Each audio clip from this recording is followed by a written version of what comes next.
Hello guys, my name is Sanika and welcome to our Sanika's Education. तर guys मी आज तुमच्यासाठी घेऊन आलेले आहे क्लास 6चा सायन्सचा चॅप्टर नंबर 4 डिझास्टर मॅनेजमेंटचा पार्ट 2. तर गाईज आपण पार्ट 1मध्ये काही पॉईंट डिस्कस केलेले होते आणि ठीक आहे. तर गाईज पटापट सबस्क्राईब करून घ्या, बेल आयकनला प्रेस करायला विसरू नका, जास्तीत जास्त लाईक करा, जास्तीत जास्त शेअर करा आणि कॉमेंट करायला देखील विसरू नका. चला तर गाईज चॅप्टरला सुरुवात करूया. तर आपला पार्ट 2मधला पहिला पॉईंट आहे अर्थक्वेक. अर्थक्वेक म्हणजे काय तर भूकंप. ठीक आहे. आता भूकंप म्हणजे नक्की काय होतं बरं, तर जमिनीच्या आतमध्ये अशा काही हालचाली घडतात, भूगर्भात अशा काही हालचाली घडतात, ठीक आहे, अशा काही मुवमेंट्स होतात की ज्यामुळे खूप मोठ्या प्रमाणात एनर्जी बाहेर पडते आणि त्या एनर्जीमुळे जमीन थरथरणे, जमीन कापणे, जमिनीला भेगा पडणे अशा घटना घडतात आणि या सगळ्या घटनांना आपण म्हणतो अर्थक्वेक म्हणजे भूकंप. भू म्हणजे जमीन आणि कंप म्हणजे कंप पावणे म्हणजे थरथरणे, भेगा पडणे किंवा अशा काही गोष्टी. ठीक आहे. तर त्यालाच आपण म्हणतो भूकंप. ठीक आहे. म्हणजे भूकंप म्हणजे जमीन कंपित होणं. ठीक आहे. तर अर्थक्वेक म्हणजे जमिनीच्या आतमध्ये घडलेल्या काही मुवमेंट्समुळे जी मोठ्या प्रमाणात एनर्जी बाहेर पडते, त्या एनर्जीमुळे जमीन कंपित होणं म्हणजेच भूकंप होणं. ठीक आहे. तर या भूकंपाला काही नॅचरल कारणंसुद्धा असतात, नैसर्गिक कारणंसुद्धा असतात आणि कुठेतरी याला मानवसुद्धा जबाबदार असू शकतो. ठीक आहे. त्यानंतर पुढचा पॉईंट आहे फ्लड्स. फ्लड्स म्हणजे काय तर महापूर.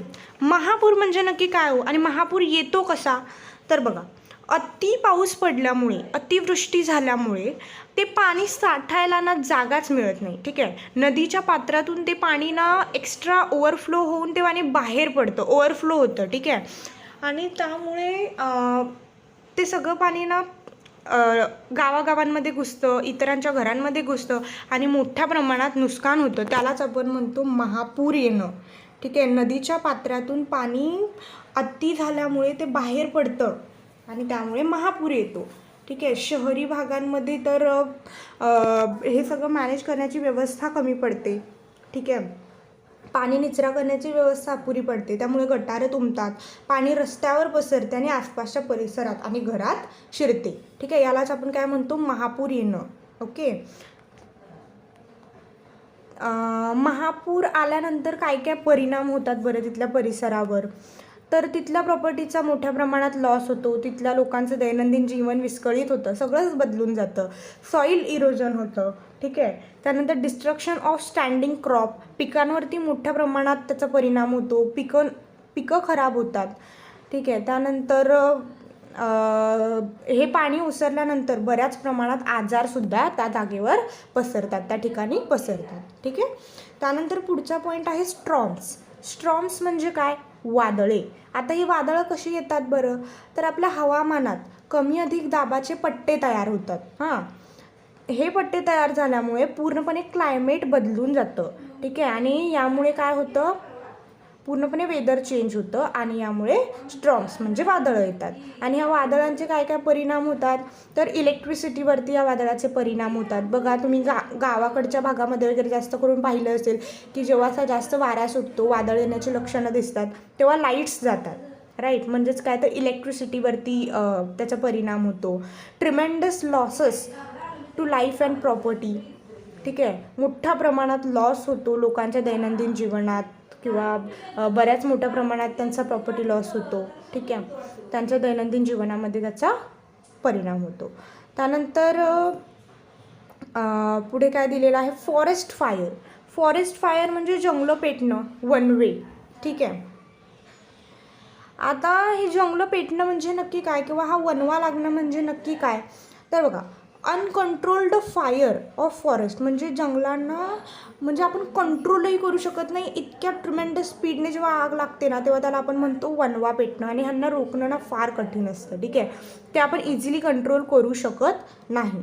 आणि त्याचे इफेक्ट काय काय होतात तर हवा प्रदूषित होते, pollution of air, great damage to natural wealth and biodiversity. बायोडायव्हर्सिटीवरती परिणाम होतो खूप मोठ्या प्रमाणात. आणि मोठ्या प्रमाणात नॅचरल वेल्थसुद्धा त्यावरतीसुद्धा परिणाम होतो. ठीक आहे. त्यानंतर इथे डिझास्टर मॅनेजमेंटबद्दल तुम्हाला काही गोष्टी दिलेल्या आहेत. तर डिझास्टर मॅनेजमेंट म्हणजे काय हे मी तुम्हाला मगाशीच सांगितलं की अशा काही आपत्ती, अशी काही संकटं आपल्या आजूबाजूच्या परिसरात येतात, आपल्या नेशनवरती, आपल्या सोसायटीवरती येतात. तर अशा वेळी आपण काय केलं पाहिजे, किंवा ही संकटं येण्याच्या आधी आपण काय काळजी घेतली पाहिजे, किंवा ही संकटं आल्यानंतर आपण त्यांना कसं फेस केलं पाहिजे, हे सगळं कोण बघतं?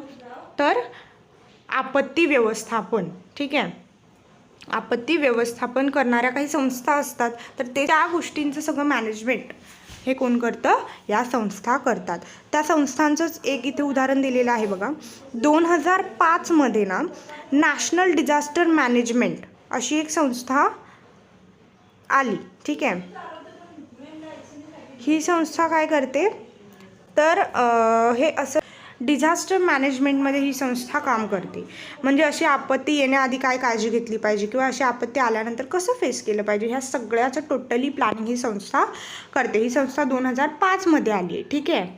आणि या संस्थेचं नाव काय आहे बरं? The national disaster management. National disaster management. ठीक आहे. ओके. तर गाईज, आतापर्यंत आपण काही पॉईंट्स कवर केलेले आहेत आणि काही पॉईंट्स आपले रिमेनिंग आहेत. तर ते आपण या चॅप्टरच्या पार्ट 3मध्ये बघणार आहोत. आणि या चॅप्टरचा पार्ट 3सुद्धा मी तुमच्यासाठी लवकरात लवकर घेऊन येईन गाईज. ओके. तर या पार्टमध्ये जर तुम्हाला काही समजलेलं नसेल तर तुम्ही मला कमेंट बॉक्समध्ये नक्की विचारू शकता. Thank you for the watching. Bye bye.